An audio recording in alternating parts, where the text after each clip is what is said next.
Actually, we have two types of paints. One is the aqueous paints or emulsion paint, that is water based paint. Another is the oil based paint. So when we grind these are two types of paints, the device, the machinery, the grinding procedures are totally different.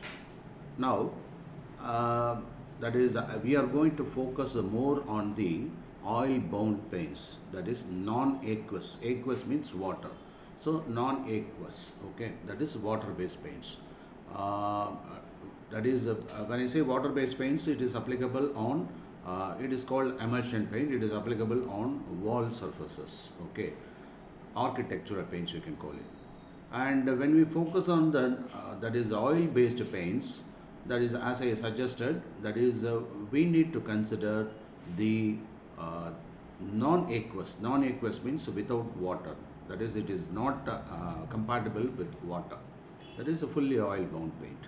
Okay, in the case of aqueous paint, that is emulsion paint, the problem of that is the emulsifying, then there will be a problem of that is the aeration. There will be a lot of bubbling also, air bubbling. So this will confuse the paint system.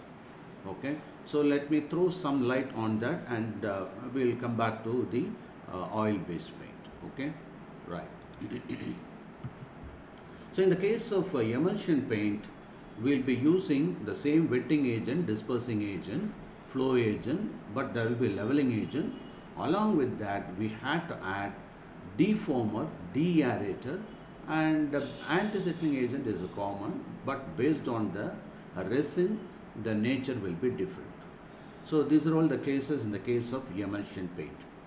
So here the anti-settling and dispersing agent, they support actually the paint and the pigment dispersion, that is mixing of these in a proper manner, and it should produce a stabilized emulsion, that is very very important, and also the dispersion solution. Otherwise what will happen, this emulsion will break into two layers and the properties will vary and it will result in defective paint. So in the case of emulsion paint, we need to add defoaming agent necessarily. If there is too much of foams, then the processing problem will be there and there won't be proper mixing at all. So that is why we need to add defoaming agent in the case of emulsion paint.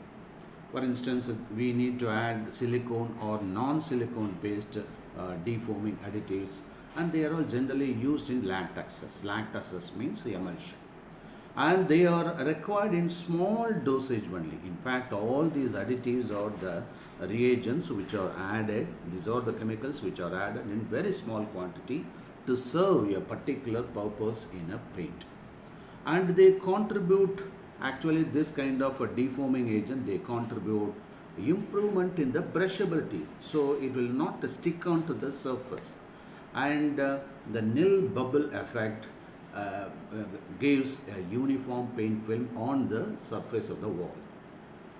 You know very well, oil and water are immiscible, is it not? So we have to make it miscible by introducing a third agent, and that is called soap, which is also known as emulsifier.